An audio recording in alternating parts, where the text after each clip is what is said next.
ಬೀದರ್ನಲ್ಲಿ ಗುತ್ತಿಗೆದಾರ ಸಚಿನ್ ಆತ್ಮಹತ್ಯೆ ಪ್ರಕರಣಕ್ಕೆ ಸಂಬಂಧಪಟ್ಟ ಹಾಗೆ ಮೃತ ಸಚಿನ್ ಅವರ ಮನೆಗೆ ಸಚಿವ ಈಶ್ವರ್ ಖಂಡ್ರೆ ಭೇಟಿ ಕೊಟ್ಟರು. ಬೀದರ್ ಜಿಲ್ಲೆ ಬಾಲ್ಕಿಯ ಕಟ್ಟಿತೂಗಾಂವ್ ಗ್ರಾಮಕ್ಕೆ ಭೇಟಿ ಕೊಟ್ಟರು. ಕುಟುಂಬಸ್ಥರಿಗೆ ಸಾಂತ್ವನ ಹೇಳಿ ಧೈರ್ಯ ತುಂಬುವ ಪ್ರಯತ್ನವನ್ನ ಪಟ್ಟರು ಸಚಿವ ಈಶ್ವರ್ ಖಂಡ್ರೆ. ಆದರೆ ಪೊಲೀಸರು ಬರ್ತಾ ಇದ್ದ ಹಾಗೆ ಕುಟುಂಬಸ್ಥರ ಆಕ್ರೋಶ ಕಂಡು ಬಂತು.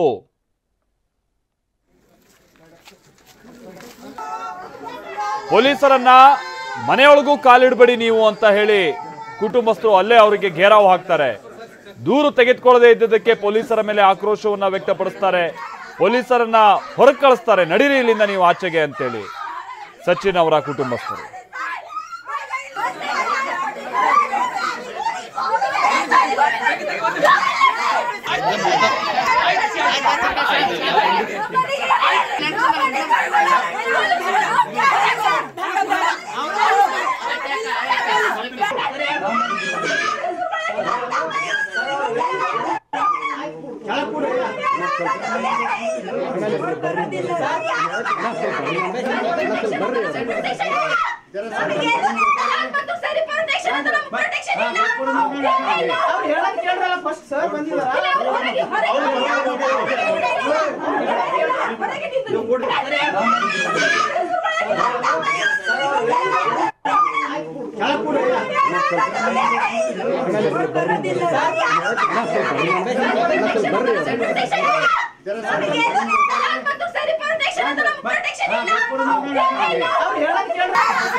ಸಚಿವ ಖಂಡ್ರೆ ವಿರುದ್ಧ ಸಚಿನ್ ಅವರ ಕುಟುಂಬಸ್ಥರು ಆಕ್ರೋಶವನ್ನ ವ್ಯಕ್ತಪಡಿಸಿದ್ರು.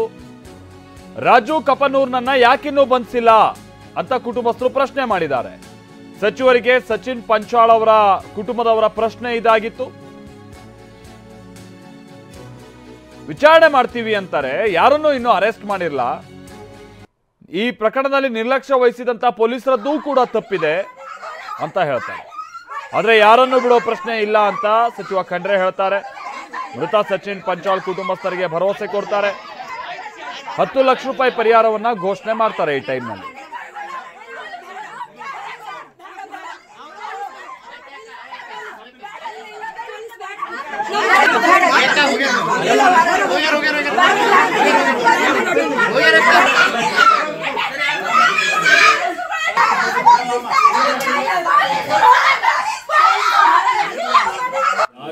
ಆಕ್ಷನ್ ಆಗುತ್ತೆ.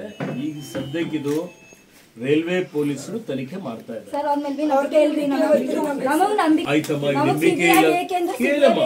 ಆಯ್ತಮ್ಮ, ನಾನು ನಮ್ಮ ಮುಖ್ಯಮಂತ್ರಿಯವರಿಗೂ ಮಾತನಾಡ್ತೇನೆ. ಇಂಡಿಪೆಂಡೆಂಟ್ ಏಜೆನ್ಸಿ, ಸ್ವತಂತ್ರ ಒಂದು ತನಿಖಾ ಸಂಸ್ಥೆಯಿಂದ ಪಾರದರ್ಶಕವಾಗಿ ನಿಷ್ಪಕ್ಷಪಾತವಾಗಿ ತನಿಖೆ ಮಾಡಬೇಕು. ತನಿಖೆಯಲ್ಲಿ ಯಾರು ತಪ್ಪಿತಸ್ಥರಿದ್ದಾರೆ ಅವ್ರ ಮೇಲೆ ಕ್ರಮ ತೆಗೆದುಕೊಳ್ಬೇಕು ಅಂತೇಳಿ ಹೇಳಿ ನಾನು ಸನ್ಮಾನ್ಯ ಮುಖ್ಯಮಂತ್ರಿಯವರಿಗೂ ಈಗಾಗಲೇ ಹೇಳಿದ್ದೀನಿ. ಇವತ್ತು ಸರ್ಕಾರ ನಿಮ್ಮ ಜೊತೆಲಿದೆ. ನಾನು ನಿಮ್ಮ MLA ಇದ್ದೀನಿ, ಮಂತ್ರಿ ಇದ್ದೀನಿ, ಜಿಲ್ಲಾ ಉಸ್ತುವಾರಿ ಮಂತ್ರಿನೂ ಇದ್ದೇನೆ, ನಮ್ಮ ಕ್ಷೇತ್ರದವರು ಇದ್ದೀರಿ.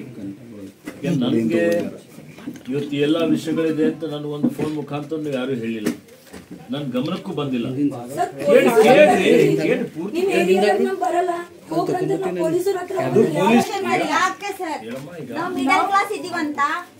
ಯಾರು ಮಧ್ಯಮ ವರ್ಗ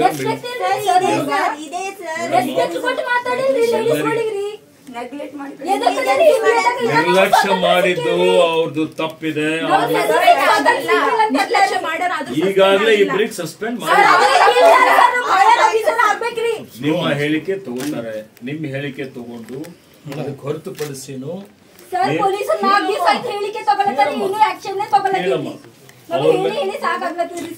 ನಿಯಮಾನುಸಾರ ತನಿಖೆ ನಡೀತಾ ಇದೆ. ತನಿಖೆ ಆಧಾರದ ಮೇಲೆ ಅವ್ರ ಮೇಲೂ ಕ್ರಮ ಆಗ್ತದೆ. ಅದು ನಿಮಗೆ ಭರವಸೆ ಕೊಡ್ತಾ ಇದೆ. ಯಾರೇ ಈ ಪರಿವಾರಕ್ಕೆ ನಾವು ಸಂಪೂರ್ಣವಾಗಿ ಭದ್ರತೆ ಕೊಡ್ತೇವೆ. ಮತ್ತು ಸರ್ಕಾರದ ವತಿಯಿಂದ ಸರ್ಕಾರದ ಮತ್ತು ಖಾಸಗಿ ಜಂಟಿ ಸಹಭಾಗಿತ್ವದಲ್ಲಿ ಇವತ್ತು ಜೀವ ಅತ್ಯಮೂಲ್ಯವಾದಂಥದ್ದು. ಜೀವ ಮತ್ತೆ ಪುನಃ ಬರೋದಿಲ್ಲ.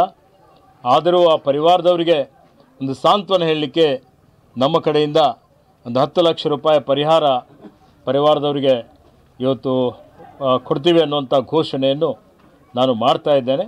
ತನಿಖೆ ನಡೀತದೆ. ಈ ಪರಿವಾರಕ್ಕೆ ನಾವು